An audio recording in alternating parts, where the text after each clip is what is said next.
gumagawa ng bahay si Heart? Kaya pala nung nakita ko siya sa ko, Heart, punta ka ba bukas? Sabi niya, may trabaho ako eh. May gagawin ako bukas eh. So, nagtrabaho siya. Okay, hayaan mo lang kasi sinunod naman ang bahala. So, tayo ang nagtanim at ang Panginoon ang magpapatubo. Di ba? Kapag ikaw ang nagtanim, ikaw rin ba magpapatubo? Ang Diyos ang nagpapatubo ng ating mga pananim. Okay, hallelujah. Thank you, Jesus. Hallelujah. Hallelujah. Okay, so ano yung ating mga natutunan? Nakuhang aral noong nakaraang topic natin nakaraang linggo. Okay, sino yung may natatandaan? Be humble. Sabi kayo na. Tapos na. Hindi na dapat. Kaya hard siya. Wala siya Sayang. A heart for the lost. Ano yung natutunan natin doon sa topic na yun na a heart for the lost? Gaano, ikaw Wayne, ano yung natutunan mo Wayne? Ano po, kahit gano'n po ano po yung... Tayo ka Wayne. Kahit gano'n po ano yung naging kasalanan natin, kahit po na sobrang lumayo po tayo sa Diyos, kapag bumalik po tayo, tatanggapin na tayo. Hallelujah! Palakpakan natin si Wayne! Hallelujah! Nakuha niyo yung aral. Nakuha niyo yung pinakatumbok. Kapatid, kahit gaano man natin kamakasalanan, ang pakalayo na ng ating narating sa sobrang dami ng mga tato, alam mo yun? Pati mga talukap na mata natin ay takot na. Basta bumalik na tayo sa Panginoon. Sabi ng Diyos, papuputin kita. Gaano man kapula ng iyong kasalanan. Ganyan kabuti ng Diyos. At pagkatapos nung bumalik yung yung prodigal son. Di ba bumalik yung prodigal son? Naglaya siya, nagwalwal. Okay, nagwalwal yung prodigal son. Nilustay niya yung mga kayamanan ng papa niya. Ngayon, nung bumalik siya sa papa niya, anong ginawa ng papa niya? Nagdiwang sila. Ganun daw pala tayo kapag nagbabalinglog sa Panginoon. Pinatawad na nga tayo, pinagpala pa. Naniniwala ba kayo na sa kabila ng ating kabigatan na kasalanan, pag nagbalinglog tayo sa Panginoon, gaano man, kasi yung prodigal son, sobrang naghirap siya eh, wala na siya makain eh. Pero nung nagbalinglog siya sa Panginoon, nagpaarte sila. Binigyan siya ng singsing, binigyan siya ng panyapak, binigyan siya ng authority bilang isang anak. So, gaano man daw natin ka makasalanan, ang dami naman natin yung pagkatraitor na ginawa sa Panginoon. Pero pag nagbalik-log tayo sa Diyos, humingi tayo ng tawad, pagpapalain pa rin niya tayo. Mayroon pang amang tulad niya. Kaya nasabi sa kanta, awitin ko man ang lahat. Diba? Awitin ko man ang lahat ng awit sa mundo ito. Wala kang katulad. Okay, parang yung magnanakaw sa 7-Eleven, di ba? Nagnakaw na nga sa 7-Eleven. Nagnakaw na nga, nahuli siya. Nung nahuli siya, unang pagnakaw na pinatawad siya. Umulit-ulit. Nung pangalawang pagnakaw niya, pinatawad na nga siya. Pinatawad siya ulit. Okay, pinatawad siya ulit. Alam mo kung sabi, ano ang nagpudyok sa'yo, bakit ka nagnakaw?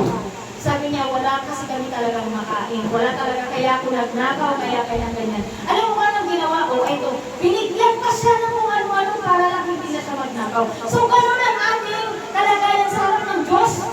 Tayo nagkakasala, pero pag nagbalik tayo sa Kanya, bibigyan pa kayo ng pagpapala ng Panginoon. Nasa Panginoon lamang nakasalalay ang pag-unlad ng ating buhay, mga kapatid. Kasi kahit anong kayod natin, naliwanag na nakasulat sa Bible, kahit anong kayod natin, para tayong nagkakayod na ang ating sahod ay napupunta sa butas na lalagyan once na hindi tayo naka-align sa kalooban ng Diyos. Marami kang mapapansinan na umasenso, kumanta ang buhay, kumanta ang mga bahay, pero sirang-sira ang pamilya. Bakit? Wala sa alignment ng Panginoon. Pero kung nasa alignment ka ng Panginoon, hindi ganun ang mangyayari sa buhay natin. Kasi parati tayong may protection. Okay, so dumako naman tayo sa ating topic for today. So ang ating topic for today is making God happy. Sino ba sa inyo ang gusto lumigaya? Ay, lahat! Bawat isa gusto lumigaya. Okay, ang tanong naman, sino dito ang gustong paligayahin ng Diyos? Yan. Hallelujah. Palakpakan natin ang iba sa sarili. Okay? Gusto natin lumigaya. Ngayon, paligayahin natin ang Diyos. Kasi kapag pinaligaya mo ang Diyos, matik yung liligaya ka. Bakit? Nasaan ang Diyos? Nandiyan sa loob mo. Nagigets nyo? Once na pinaliligaya mo ang Diyos, matik ikaw rin ang liligaya. Kasi ang Diyos ay nandyan sa loob mo. Nagigets ninyo? Ang Panginoon ay sumasa atin. Sabi sa Bible, hindi nyo ba alam na ang katawan nyo ay templo ng Diyos? Templo ng banal na Espiritu? Okay, kaya kapag gusto natin paligayahin ang Diyos, at kapag lumigaya ang Diyos, sino ba ang unang niligaya? Tayo rin. Kasi ang Diyos ay nasa loob natin. Okay? Gusto mo ba miangat ang Diyos? Purihin ang Diyos at itaas ang Diyos? Amen. Amen! Palakpakan natin mga sarili. Dahil kapag kayo tinaas natin ang Diyos, kapag itinataas natin ang Diyos, sino ang natataas? Tayo rin. Tayo rin mga kapatid.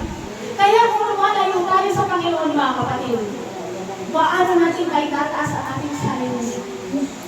Lumalayo tayo sa grasya. Lumalayo tayo sa biyaya ng Diyos. Lugi tayo. Okay? Lugi tayo. Okay, so, paano ba natin napapasaya ang Diyos? At ano ba ang nagpapasaya sa Panginoon? Okay? Umpisahan ko ang topic natin sa isang kwento. Okay? Makukwento ko sa inyo at babasahin ko na lamang. Kung paano at ano ang makakapasaya sa Panginoon. Okay? Ito ang isang kwento. May isang napakabait na hari ng isang kaharian ang lagi nagbibigay ng anumang hinihiling ng kanyang nasasakupan. Mabait at matulungin ang hari nito, kung kaya palaging napupuno at napakahaba ng pila sa kanyang kaharian araw-araw. Bawat hilingin ng mga tao sa kanya ay kanya naman itong binibigay. So sa kalagitnaan ito, may isang kabataan, baka ikaw na yun, kapatid, baka ikaw na yun nandiyan. May isang kabataan, nasabi dito, sa kalagitnaan ito, may isang kabataan ang tinitigang mabuti ang mukha ng mahal na hari. So may isa raw na kabataan na tinitigang mabuti ang mukha ng mahal na hari. At tinitigan nito ang mata ng hari. Okay? At kanyang naaninag mula sa mga mata ng hari yung kalungkutan. Sobrang hindi ng kalungkutan ng mahal na hari. Meron ba kayong ganon? Yung bigay kayo ng bigay, pero hindi wala ka na pakialam na nauupos ka na. Okay? Yung mahal na hari, bigay siya para mapasaya lahat ng mga tao. Pero yung sarili niya, hindi niya mapasaya. Kasi may sarili siyang kalungkutan. May sarili siyang problema. Ngunit wala man lang nagbibigay sa kanya. Okay? Itong mahal na hari na ito, bigay lang siya ng bigay araw-araw. Bigay lang siya ng bigay. Okay? Yung mga tao na binibigyan niya, masaya. Pero siya na nagbibigay, punong-puno ng kalungkutan. So sa mga mata nito, napakalungkot. Ayun. Biglang napaisip ang kabataan na ito at naitanong niya sa kanyang sarili, ano kaya ang dahilan ng kalungkutan ng mahal na hari? Nakaisip ng gagawin ang pinaga at hinintay niya ang pagkakataon na siya na ang hihiling sa hari. Okay? Kung nakapila na yung kabataan na yun, it's your turn na. Yun na, nakaano na siya. Siya na yung hihiling naman. Kasi di ba ang pila, mahaba ang pila, siya naman ang hihiling. Sabi ng bata, nang tumapat ang kabataan dito sa hari, agad niyang tinanong ang hari, ano ba ang kahilingan? Napakaganda ng tanong ng kabataan na yun. Di ba sa halip na dapat siya ang hihiling, pero ang sabi niya, ano ang kahilingan mo? Sabi niya, ano ang kahilingan mo? Sabihin mo ito. Ang hari pala nagtanong, ano ang kahilingan mo? Sabihin mo ito at aking ibibigay sa iyo. Sumagot ang kabataan, mahal na hari, araw-araw po akong pumupunta at pumipila at humihiling sa inyo at lahat naman po ay binibigay po ninyo. Ngayong araw na ito, mahal na hari, hindi po ako ang hihingi sa inyo. Ngunit may gusto po akong gawin para sa inyo. Nagulat ang mahal na hari.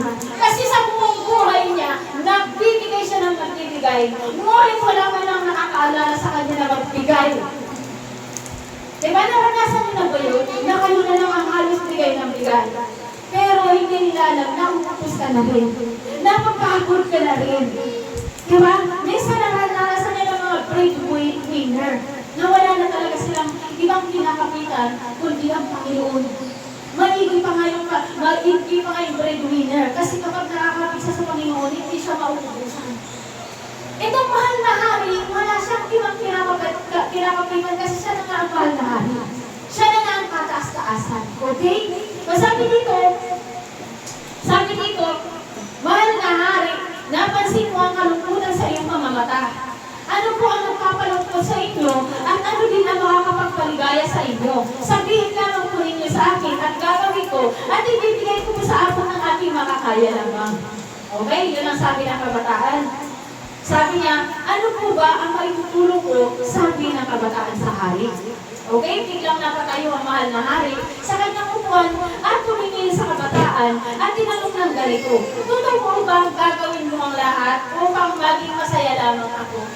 Okay, pag tinanong kayo ng Diyos, pag tinanong kayo ni Jesus, okay, pag tinanong kayo ni Jesus ng ganon, totoo bang gagawin mo ang lahat upang mapasaya man lamang ako? Kasi ang mahal na hari na ito ay sumisimbolo sa ating Panginoon. Alam niyo ba na araw-araw tayo sinusustinihan ng ating mga pangangailangan ng Diyos? Hininga pa lang natin ng pag-gising pa lang sa umaga. Paano kung isang araw, hindi na siya magbigay ng liwanag sa iyo? Hindi na niya pabukasin yung mata mo, pero may buhay ka pa. Paano na lang kaya? Diba?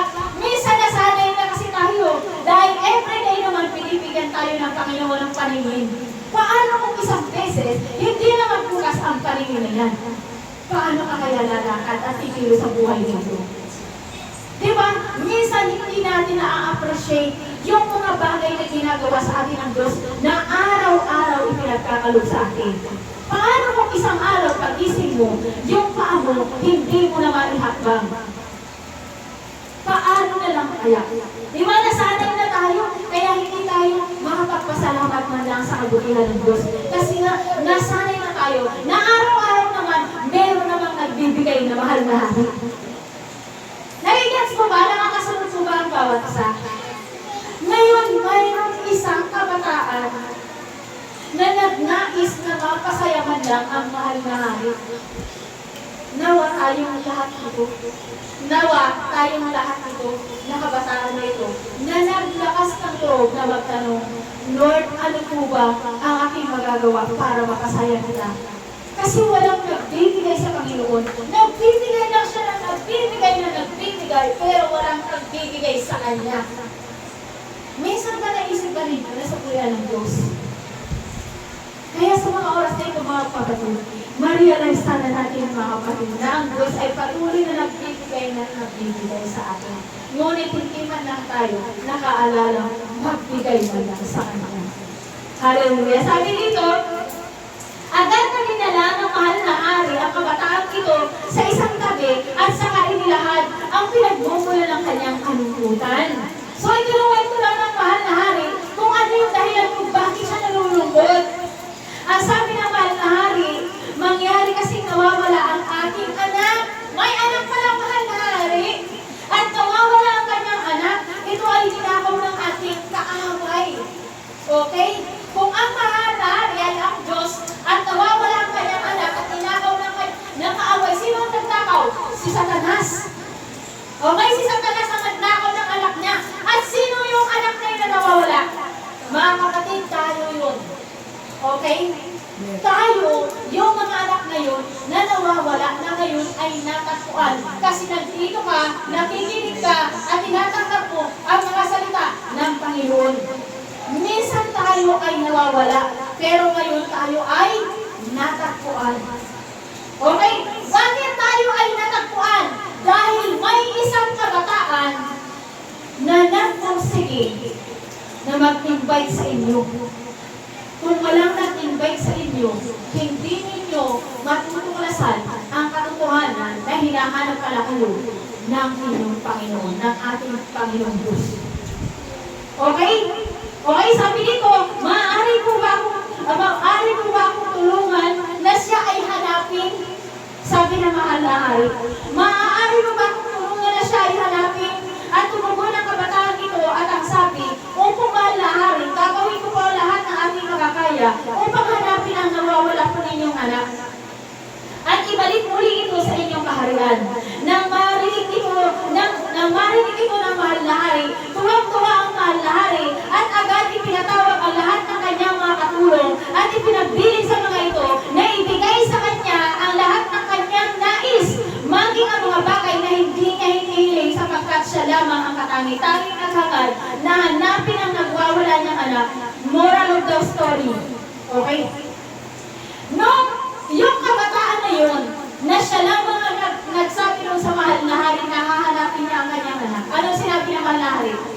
Dinili niya sa kanyang mga anghel, ibigay niyo sa kanya ang lahat ng kanyang pangangailangan. Kaya palakpakan natin si Daniela, wala tayo dito lahat, halos siya ang nag-akay.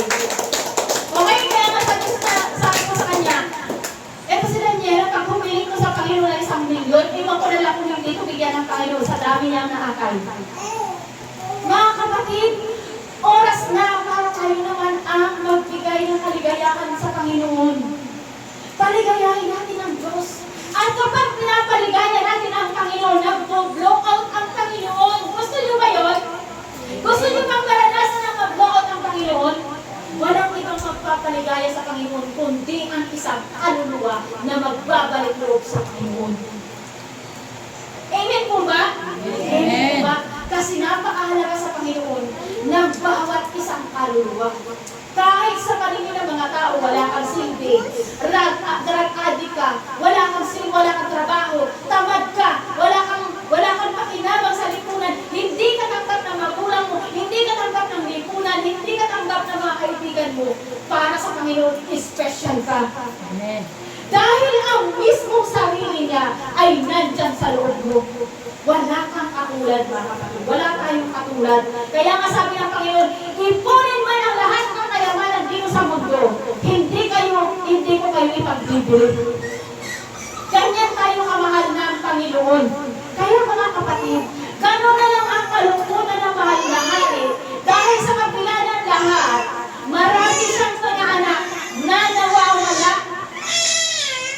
Okay? Marami siyang mga anak na nawawala. At inaasahan ng Panginoon na tayo ay makikiisa sa paghahanap ng mga anak ng Diyos na nawawala. Maaaring ito ay magulang mo, maaaring ito ay asawa mo, maaaring ito ay anak mo, maaaring ito ay mga kaibigan mo, maaaring ito ay mga katrabaho mo, maaaring ito ay mga kaeskwela mo. Kaya mga kapatid, paligayahin natin ang Panginoon. Dahil kapag lumiligaya ang Diyos, kapag ang magulang pa pinapaligaya natin, anong ginagawa na galing natin? Para anak, magdadjali ko tayo ngayon. Ganon din ang Panginoon, mga kapatid. Ganon din ang Diyos. Kapag napapasaya natin ang Panginoon, mas higit na lang kung blow out ang Diyos. Okay mga kapatid, kaya ang moral sa story na ito, ang nawawalang anak niya at tinagaw ng kaaway ay walang iba kundi ang mga taong naliligaw, na ninakaw ni Satanas. At ang sino mang maghahanap sa mga ito ay ikagagalak ng Diyos at makakapagbigay sa Kanya ng kaligayahan. Basahin natin kung gaano kaligaya ang Diyos kapag may naakay ka na isa lang. Paano kung marami? Trilyong mga anghel sa langit ang nagkakasiyahan sa isa lang na maakay mo, na magbalik loob sa Panginoon. Paano kung marami kang maakay? Gaano kaligaya ang Diyos sa buhay mo? Tapos sasabihin mo, Lord, pwede bang ganito, bigyan mo ako ng ganito, pwede bang bigyan mo ako ng ganito? Mahirap pa sa Panginoon yun? Mahirap pa sa Panginoon na pagpalain ka? Hallelujah. Palakpakan natin ang Diyos. Hallelujah. Okay, tingnan natin kung gaano kasaya ang Diyos. Kung gaano kasaya ang Diyos sa isang tao na nagbabalik loob sa Panginoon. Sabi dito sa Lucas chapter 15 verse 7, There will be more joy in heaven over one sinner who repents than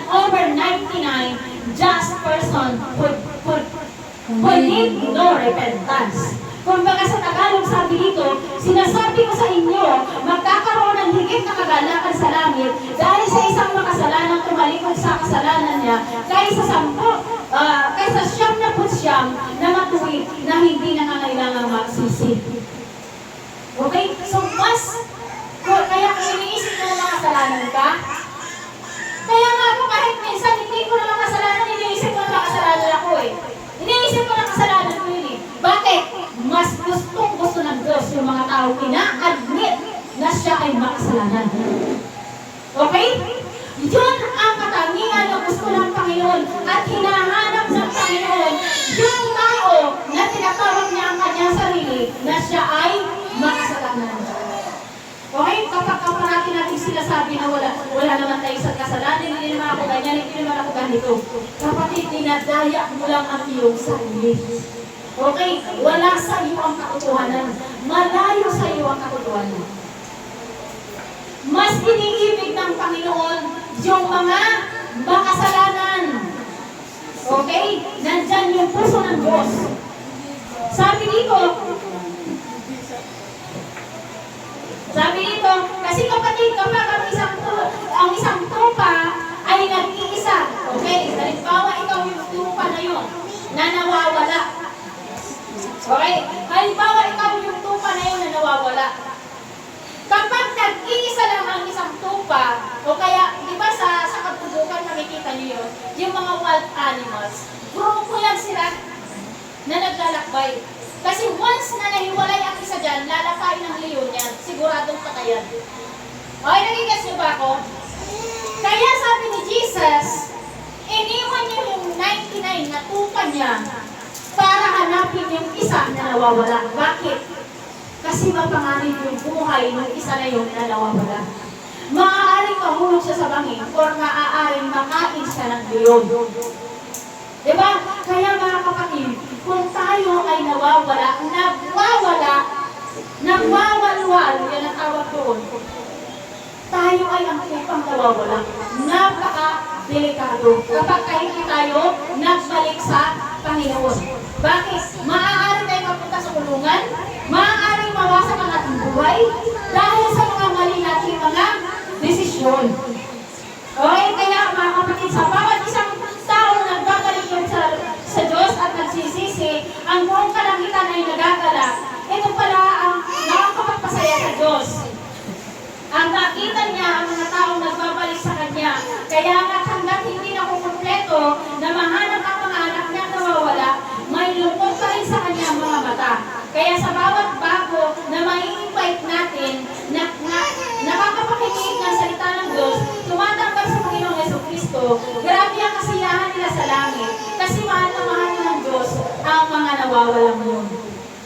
Napakahalaga ng mga tao makasalanan sa Panginoon. Kaya minsan, di ba, lagi tayo nagagalit sa mga makasalanan sa mga masasama. Hindi dapat natin gagawin, dapat tayo ay mananalangin para sa kanila. Kasi yung pananalangin na yun ay nakapangyarihan yun, maaaring makakapagbago yun ang kanilang direksyon ng buhay. Kasi minsan, hindi yung salita mo ang makakapagbago ng buhay ng isang tao. Kundi ang makakapagbago ng buhay ng isang tao, kundi yung pananalangin mo, yung puso mo na may talagang compassion doon sa isang tao. Minsan nga kahit hindi mo ano-ano yan eh. Ipapanalangin mo lang yan ang lihim, makikita mo na lang yan, biglang nagbago ang buhay mo. Bakit? Kasi ipinanalangin mo. Lalo na kung ikaw na nananalangin ay matuwid. Sabi sa Bible, makapangyarihan ang panalangin ng isang tao matuwid. Yung namumuhay ng may kabanalan. Okay, sabi dito sa Lucas 15 chapter 15 verse 10, there is joy and the presence of the angels over one sinner who repents. Sinasabi ko sa inyo, kayong kinakagalakan ng mga anghel ng Diyos sa langit dahil sa isang makasalanan tumalikod sa kanyang kasalanan. Okay, paano kung bilyon-bilyon ng anghel doon? Grabe. Nakita niyo si Pedro, naging pinuno si Pedro na mga guro ko ano? Si Pedro, di ba? Tuwa tayo kay Pedro. Pero, walang Pedro kung walang nag-invite kay Pedro. Sino nag-invite kay Pedro? Si Andres. Sino nagpakilala kay Pedro? Si Andres. Kung walang nag-invite kay Pedro, may Pedro kaya? Minsan di ba yung nag-invite, hindi masyadong nakikilala yung nag-invite? Di ba, hindi masyadong kilala si Andres. Pero kung walang Andres, walang Pedro. Tandaan niyo yan mga kapatid. Kung hindi sa dahil sa pagsunod ni Daniela, ewan ko na lang mga kapatid. Kaya ako lubos na nagpapasalamat sa kay Daniela sa pagkilos ng Diyos sa buhay niya. Okay? Sa pagkilos ng Diyos sa buhay niya, kaya matipilit ang atin na pinagdadaanan niya din. Sabi dito, the value of the soul. Sabi dyan, the value of the soul. Naalala ba ninyo ang pinag-aralan natin tungkol sa halaga ng isang kaluluwa? Okay, sabi dito sa the value of the soul. Sabi sa Mateo, what good will it be for someone to gain the whole world, yet forfeit their soul? Or what can anyone give in exchange for their soul?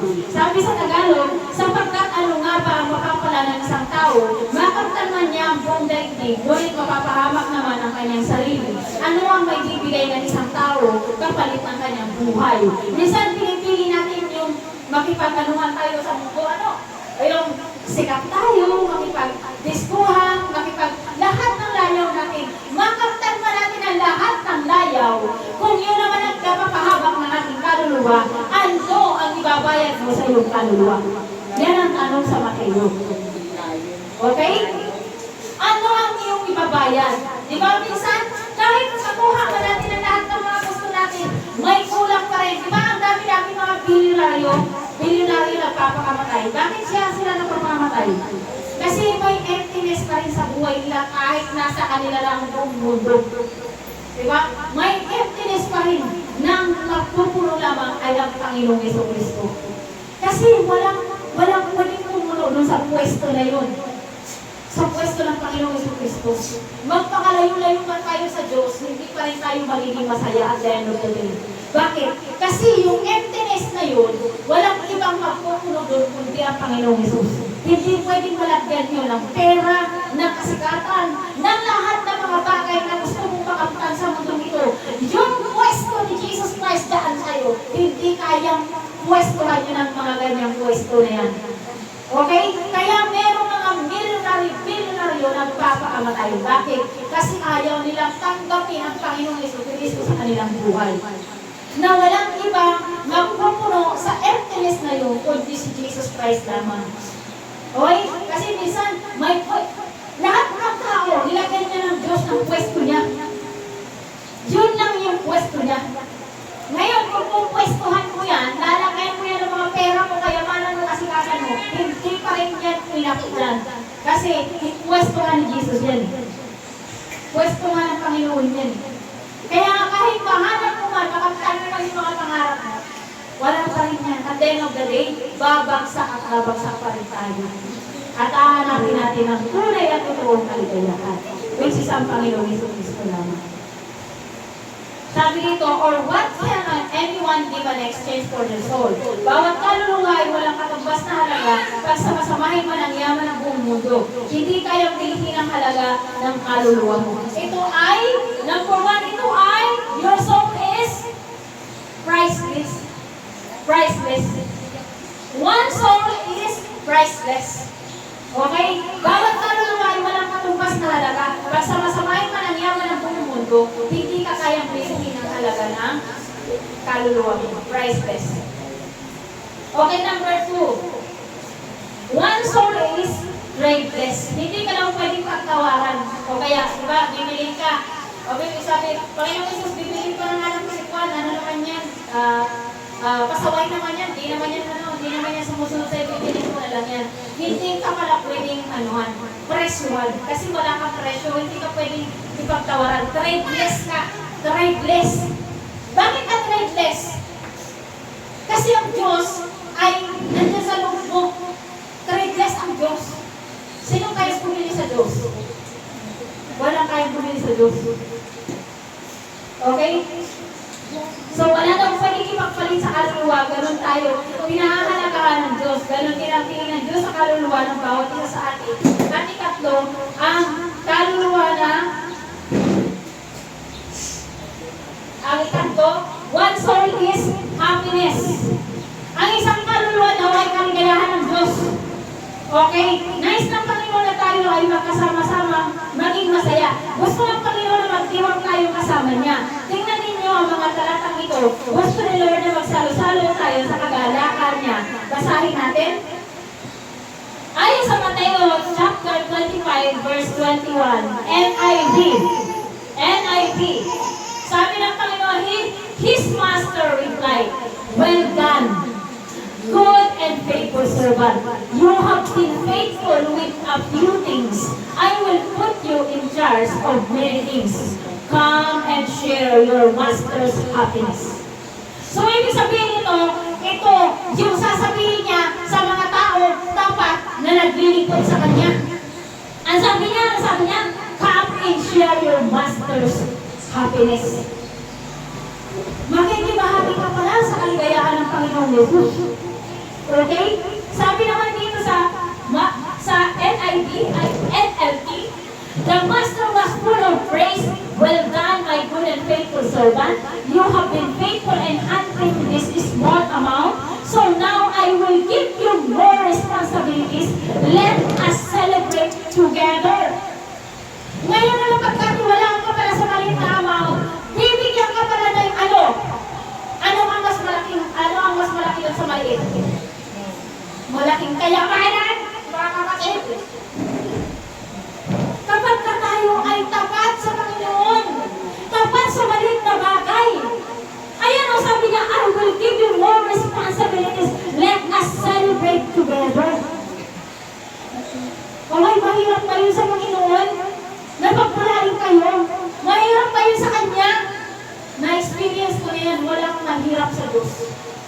Okay, kayang baguhin ng Diyos ang buhay mo. Kung ano man ang buhay mo ngayon, kayang baguhin ang Panginoon yan. Hindi yan ang mismong plano ng Diyos sa buhay mo. Okay, sabi naman dito sa ESV, his master said to him, "Well done, good and faithful servant. You have been faithful over little. I will set you over much.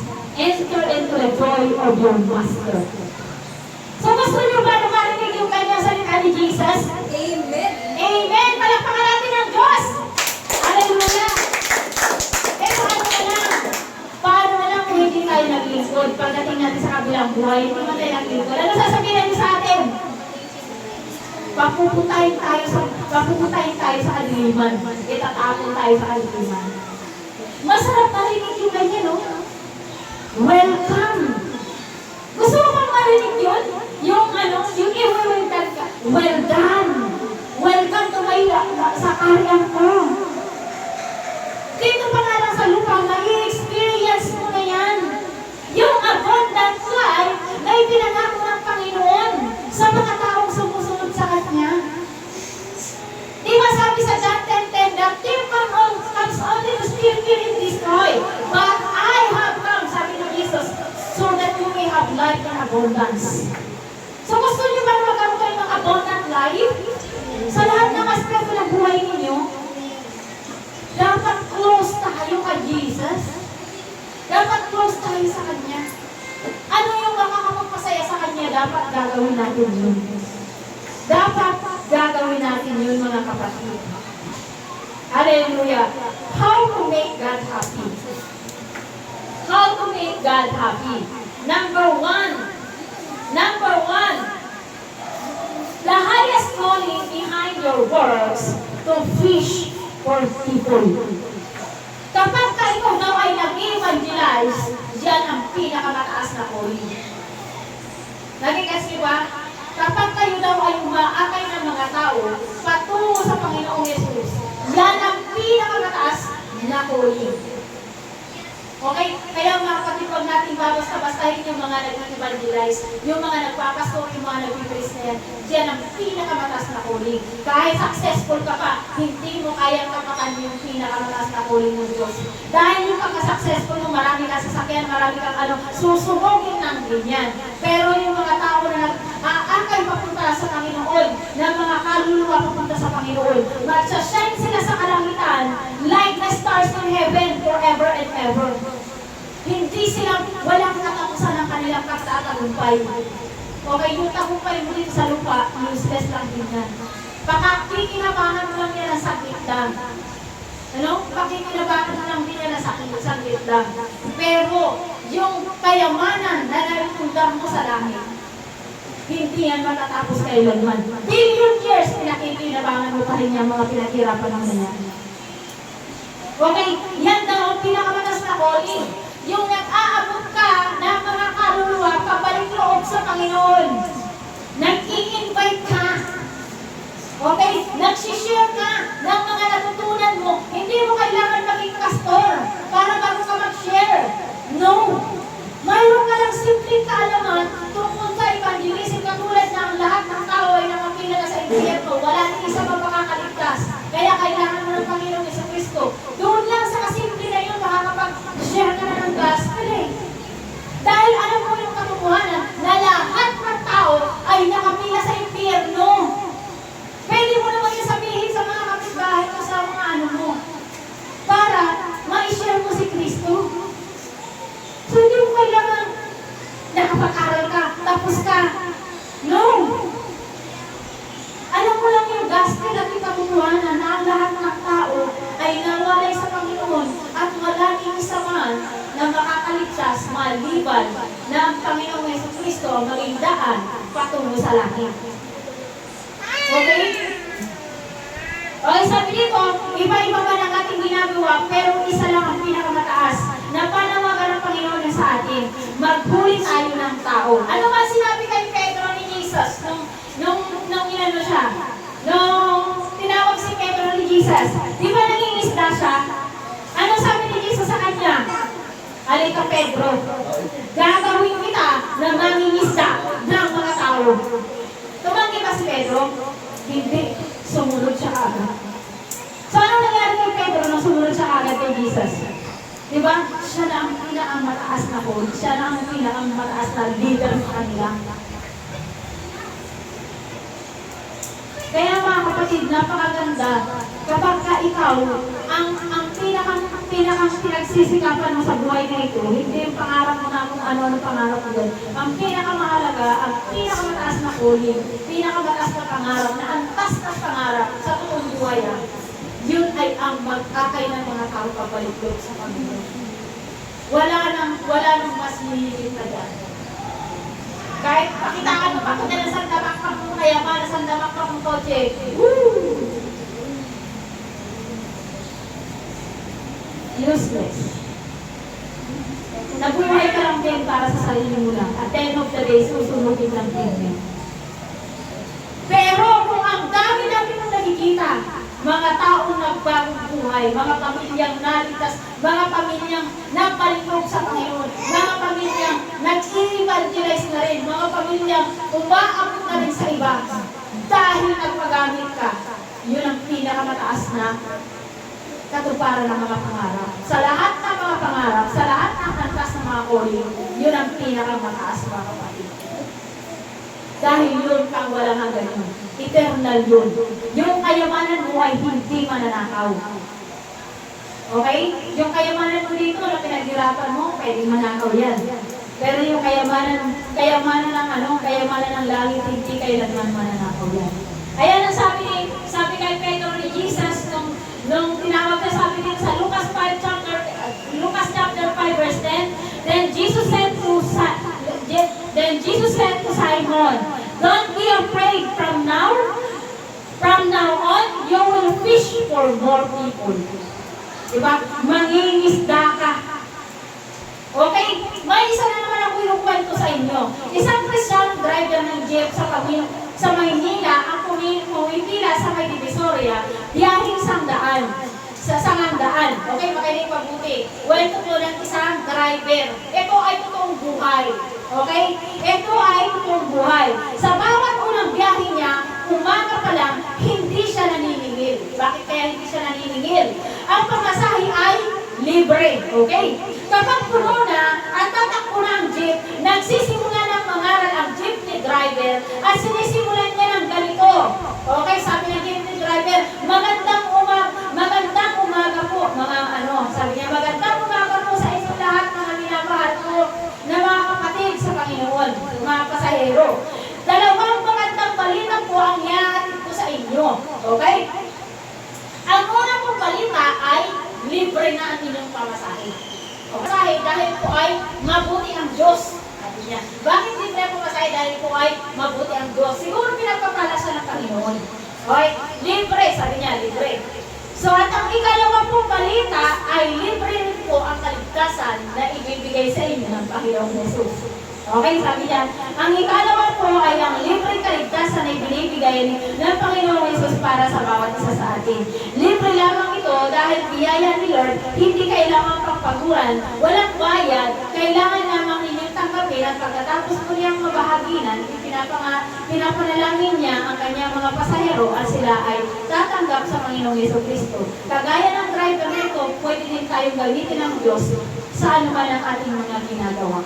Okay mga kapatid, kung saan man kayo nagtatrabaho, pwede ninyong gawin ang pangingisda ng mga tao. Okay? May trabaho ka, field mo yan. May negosyo ka, field mo yan. Okay? Kung nasaan ka nilagay ng Panginoon, yan yung ministeryo mo. Diyan ka mangingisda. Okay mga kapatid, ayok na nagigets ng bawat isa. Number 2, na purpose kung paano makasayahin ng Diyos. The purpose of your success is to save many lives. Okay, talagang kapag ka naglilingkod ka sa Panginoon, sigurado nang pagpapalain ka ng Diyos. Bakit? Kasi gagamitin mo ang pagpapalang ito for a mission.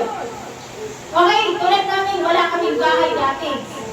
Okay, nananalangin ako sa Diyos, Lord, pagpalain mo naman kami, nagkaroon kami ng bahay para maging buhay na katotoo ka sa buhay ko na ikaw ay nagpapala ng buhay at nagbabago ng buhay ng isang tao. Pinagkaluma ka naman ng bahay. Anong ginagawa ko sa bahay? Ginagamit ko for the glory of God. Okay? Hindi tayo magpapalain ng Diyos para lang timtimin at sarilinin yung mga pagpapalang mo. Kaya tayo yamanin ng Diyos kasi para may magamit tayo for the mission. Okay? Yan ang sabi sa number 2, the purpose of your success to save many lives. To save many lives. Kasi yung mga naiimbitahan mo at nasisyohan mo ng gospel ay naliligtas sila. Naaagaw sila sa pila sa impyerno. Kasi lahat ng mga tao ay nakapila na sa impyerno. Okay? Pero dahil mag-isa nag-invite sa'yo, naalis ka sa pila. Nagigas niyo ba? Dahil may isang nag-invite sa'yo na nagpagani sa Panginoon, hindi natulog, hindi nagtamad-tamad, hindi naghiya-hiya, may nawala sa pila, naalis ka sa pila. Okay? Doon pa lang napakalaking blessing na yung mga kapatid. Tapos dadagdagan pa ng Panginoon, pagpapalain ka pa kasi bumalik loob ka sa Kanya. Di ba? Ganyan ang pangako ng Diyos. Sabi niya, kung sino man nanais na magtagumpay tayo sa buhay na ito ay walang iba kundi ang Diyos. Okay? Gustong-gusto ng Diyos na pagpalain tayo. Kung tayo nasa Lord, pagpalain mo ako, maraming pera, pero wrong yung motibo mo. Mali yung motibo mo. Kaya hindi binibigay ng Panginoon. Okay? Gustong-gusto ng Diyos na pagpalain tayo upang tayo ay maging buhay na patotoo na ang Diyos ay nagpapala. Okay? Paano ka mag-aakay dun sa iba? Sasabihin mo, ang Diyos ay nagbibigay ng biyaya. Eh kung ikaw mismo baon na baon sa utang, paano mo masasabi sa Kanya na tunay ang Diyos mo? Diba? Kaya mapagpapalain tayo ng Diyos para kapag nag-share na tayo, may maisishare tayo na totoo at ganap na tunay at totoo na binago ng Diyos ang buhay natin. Okay mga kapatid? Kaya sabi ng Diyos, sabi dito, the purpose of your success is to save many lives. Dahil kapag umasenso ka na, gagamitin mo yung kakulad mo to reach out other people. Okay? Katulad ng ginagawa ko dito. Diba? Hindi ko sinasarili yung bahay namin, hindi namin sinasarili yung mga kung ano na meron kami. Diba? Yung buhay, hindi ko sinasarili yung naalay ko sa Panginoon. So, ganun ang gusto ng Panginoon para mapasaya siya. Okay? Kaya sa mga bawat isa nang nangangarap kumasenso, umunda ng buhay. Mga kapatid, wala namang mahirap sa Diyos. Sumunod ka lang sa kalooban niya. Huwag kang magdasal na yung intention mo ay para lang sa sarili mo. Dapat ang panalangin mo, Lord, gamitin mo ako for the advancement of your kingdom. Dapat para sa kingdom ng Diyos. Kasi sigurado yung pagpapalay ka ng Diyos para sa kingdom niya yun eh. So, pag para pa sa kingdom ng Diyos, lahat ba para sa Diyos? No. Hindi naman lahat para sa Diyos eh. Mayroon ka lang talagang ibibigay para sa Diyos. Hindi naman niya kukunin lahat. Kundi lang naman yun, di ba? Pero nanginginabang ka ng todo. Nanginginabang ang buong pamilya mo ng gusto. Okay, parang you are the channels or blessings. Kaya mga kapatid, yung mga pangarap ninyo, walang imposible sa Panginoon, walang mahirap sa Kanya. Siya ang nakapangyarihan sa lahat. Ang gusto lang niya, ialay mo yung puso mo sa kalooban niya.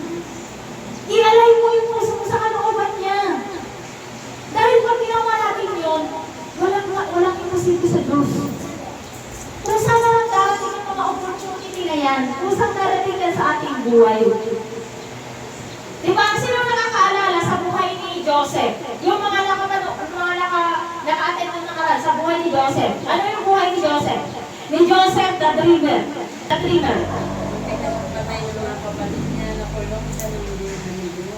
Tapos, Tapos, 20 years ba yung kulong siya?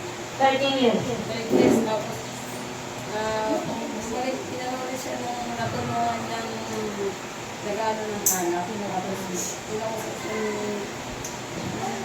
ng hari. Ngayon, napaliwanag niya yung panaginip ng hari. Kaya ginawa siyang pangalawa sa pinakamataas. Amen.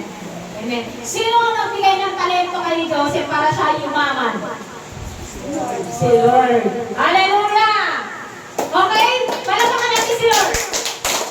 Okay? Ikukwento ko lang sa inyo sa mga hindi naka-attend ang buhay ni Joseph the Dreamer. Si Joseph the Dreamer ay marami siyang kapatid, anak siya ni Jacob. Ngayon, sa lahat ng mga magkakapatid, siya lang ang binigyan ng Panginoon ng talento. Okay, binigyan siya ng talento na makapag-interpret ng mga panaginip. So, habang kasama niya yung mga kapatid niya, sinasabi niya yung mga panaginip niya kung anong ibig sabihin nun. Kaso, nagalit yung mga kapatid niya kasi ang ibig sabihin ng panaginip niya is maghahari siya at the end of the day.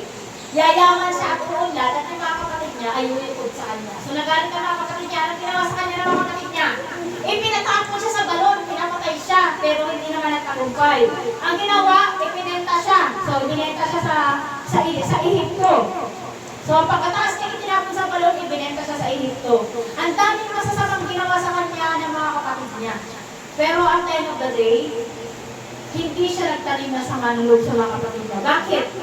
Kasi yung pala ang pamamaraan ng Panginoon patungo doon sa blessings ng Diyos para sa kanya. Okay? Ang hirap ng kanyang pinagdaanan, pero nagtiwala lang siya sa Diyos na yung pangarap na yun na niya ay ipagkakalob ng Panginoon. Ngayon ang nangyari, ayan, ang nangyari si Joseph ay ginawang, kasi na-interpret niya yung panaginip ng hari, kaya ginawa siyang pinakamataas na pinuno doon sa Egypto. So ang nangyari yung tagulong na, sobrang gutom na, wala nang karaning dahil tagtuyot na, si Joseph ang nag-supply sa buong lupain. Okay? So, pati mga kapatid niya, siya rin ang nag-supply, samantalang pinapatay siya ng mga kapatid niya. Okay, nang dumating yung mga kapatid niya, sabi dito, sa Genesis chapter 50, verse 19 to 20, sabi niyan, you intended to harm me. Okay, nung nakita niya, nung dumating na yung mga kapatid niya, sabi niyan, diba, sabi ng mga kapatid niya sa kanya, patawarin mo na kami. Kasi si Joseph niyan ay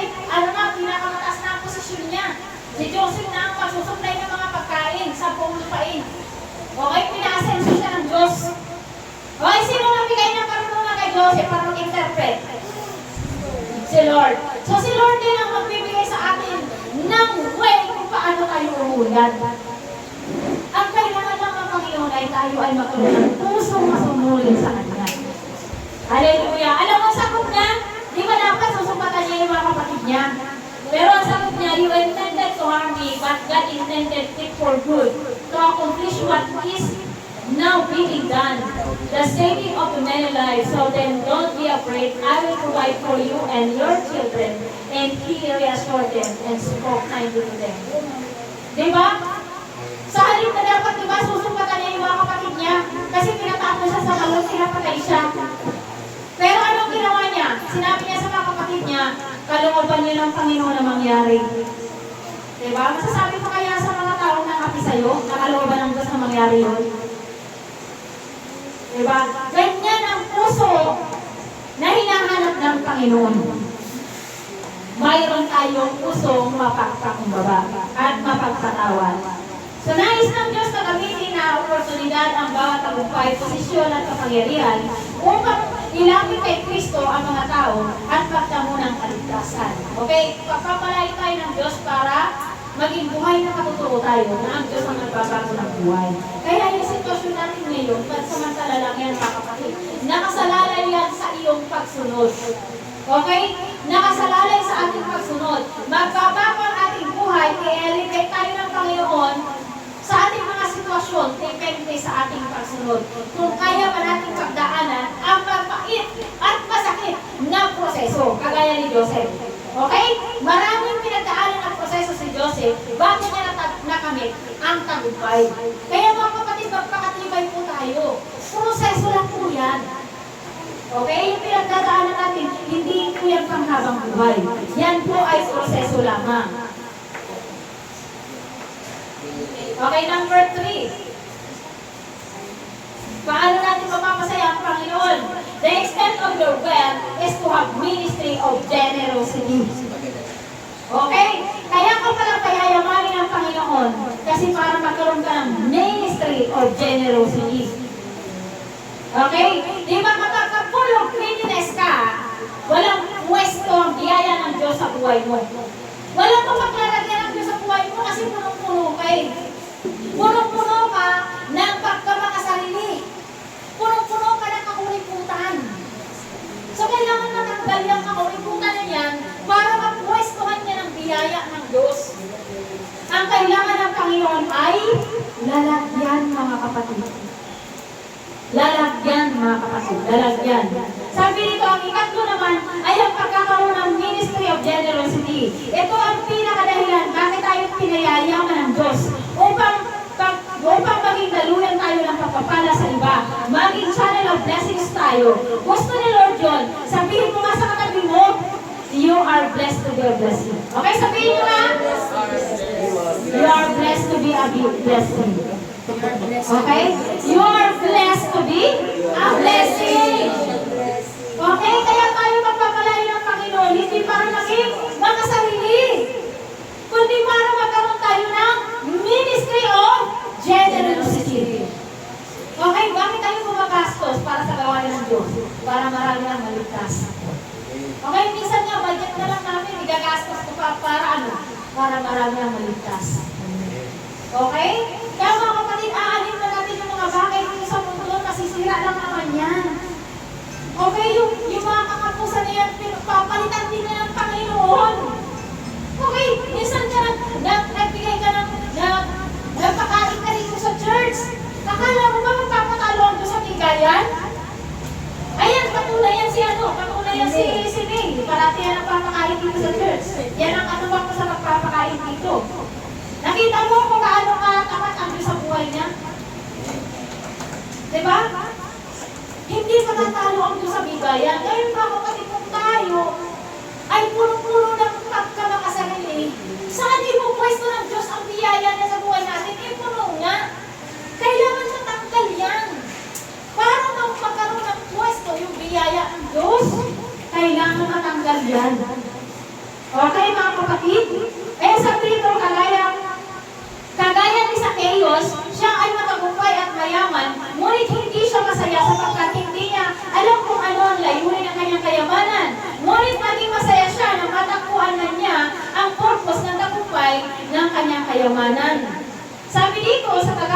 sa Lucas chapter 19, verse 8, tumayo si Zacchaeus at sinabi niya kay Jesus, Panginoon, ipamimigay ko sa mga mahihirap ang kalahati ng mga kayamanan, at kung ako'y may nadayang sinuman, isasauli ko ito sa kanya ng makaapat na beses.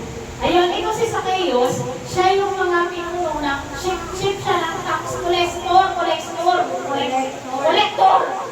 Ayun, nalilin lang pulis. Okay? Madami siya mga dinadaya para lang siya yumaman. Ngayon na sobrang na niya dami ng kayamanan, hindi naman niya alam kung paano niya ito gagastusin. Kasi ang mga tao, iniiwasan siya dahil nga sa mandurugas siya. Diba? Ano mo naman yung kayamanan kung lahat naman ng mga tao galit sa'yo? Diba? Wala ka namang nakasundo, malungkot yung buhay niya. Pero kung nakilala niya ang Panginoong Jesucristo, nawala na ng halaga sa kanya yung kayamanan. Kasi alam niya na natagpuan ko na ang tunay at totoong kayamanan. Yung kayamanan na hindi masusunog kailanman.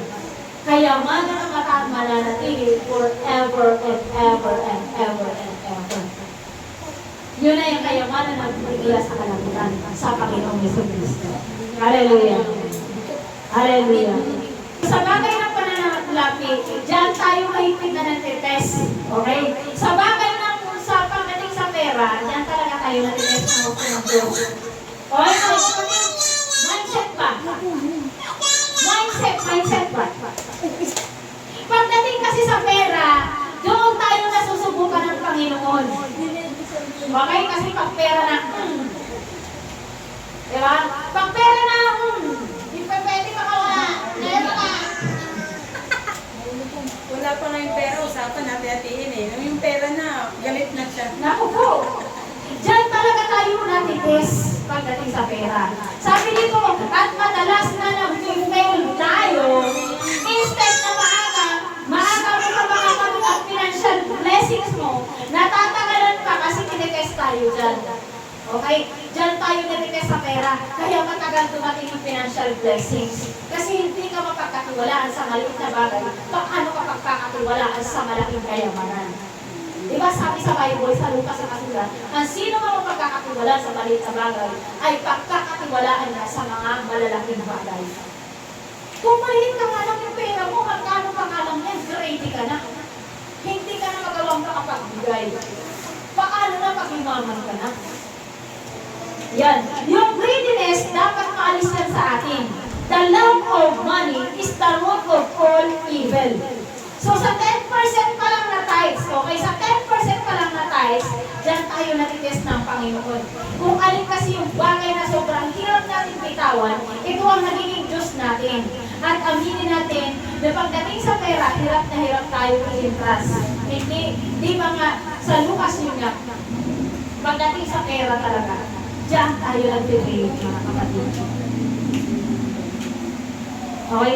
Diyan tayo nag-create. Ngayon kung gusto natin maipasa, okay, kailangan natin ang tulong ng Diyos.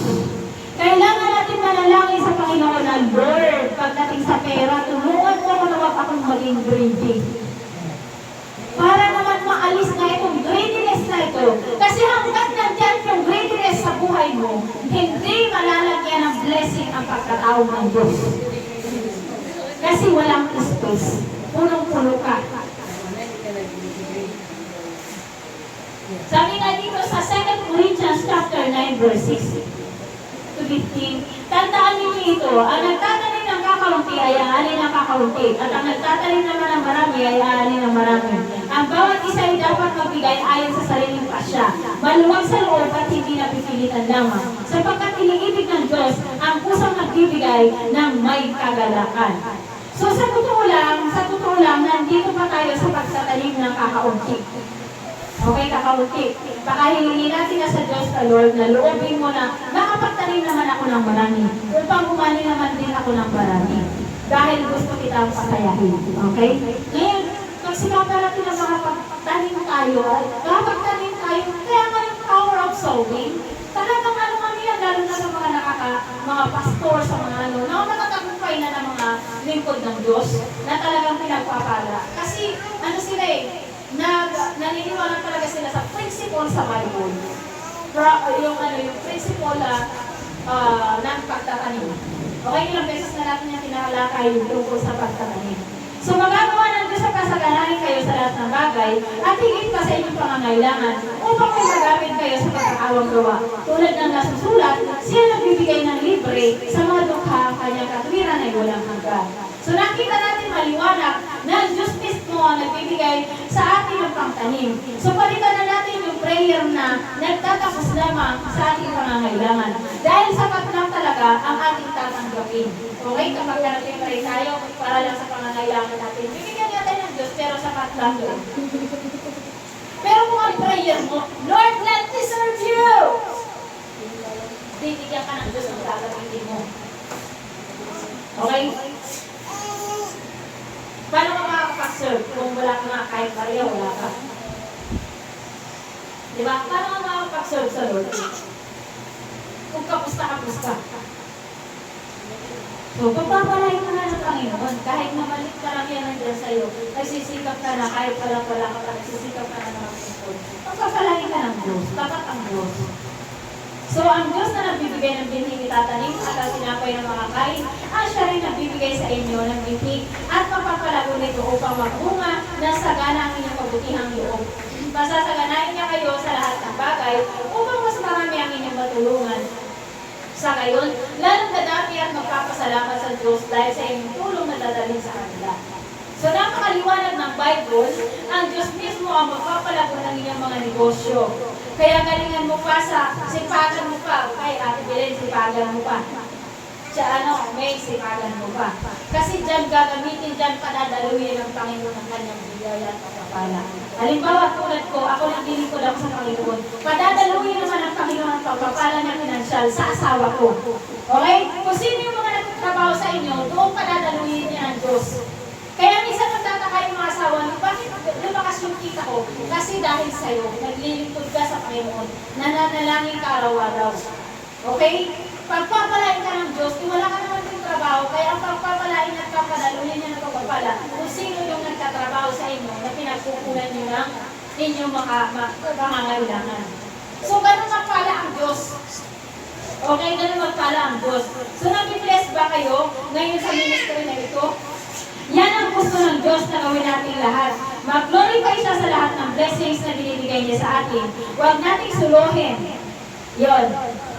Huwag nating suluhin. Ayan. Sabi dito, kapag ganito daw ang ginawa natin, tayo daw ay magliliwanag sa kalangitan at pakailanman.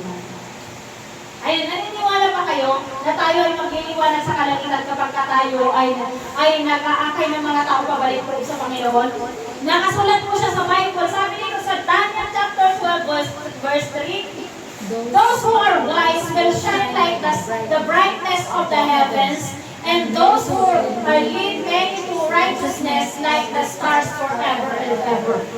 Okay, maliwanag po na maliwanag na kasulat sa Bible. Sabi sa Tagalog, ang marurunong na pinuno ay magniningning na gaya ng liwanag sa langit. Yung pinuno, yung mga tao na nag-aakay. Leaders na kasi tayo. Yung mga nag-aakay leaders, yan kasi naglilid ka. Nililid mo yung mga tao papunta sa Panginoong Jesucristo. Okay? Sabi dito, magliliwanag sa langit at ang mga umaakay sa marami sa pagiging patuwid ay sisikap na parang bituin magpakailangan.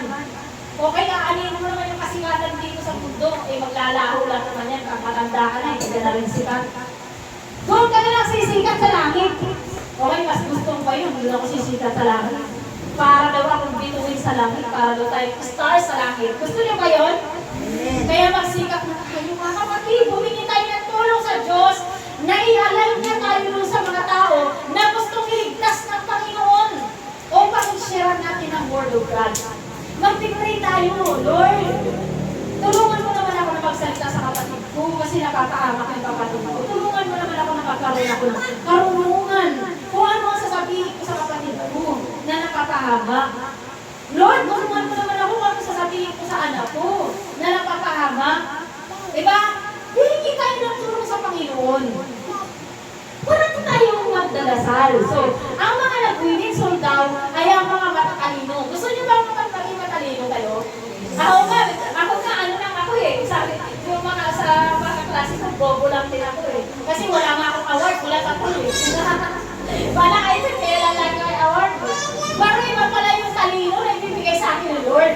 Noon naiiyak ako, sabi ko, Lord, siguro kahit tumungin ko pa yung libro at inumin eh, hindi pa rin papasok sa isip ko yung tamang sagot. Bakit pa kasi ganito ako? Hindi ako nabiyayaan ng katalinuhan sa school. Ayun. Sino nakakaano sa akin? Katulad nakakarayon sa akin. Loading. Hindi makapink in sa mga kasama kasi yung mga kasama nakaka-catch up na. Tapos ako nag-loading pa rin hanggang ngayon. Pero sabi ni Lord, huwag kang mag-alala. Iba ang inilaan ko para sa'yo. Okay? Iba ang inilaan ko para sa'yo. Yung pala ay ang karunungan na pangmunangagan, ang pinakamataas. Ang pinakamataas sa lahat na kono. Hallelujah! Praise the Lord! Hallelujah! Napakan natin ang Diyos! Hallelujah! Ayon sa Kawikaan, sa Proverbs 11, chapter 11, verse 30, the fruit of the righteous is a tree of life, and he that whistles is wise. Ayan, napakalinaw.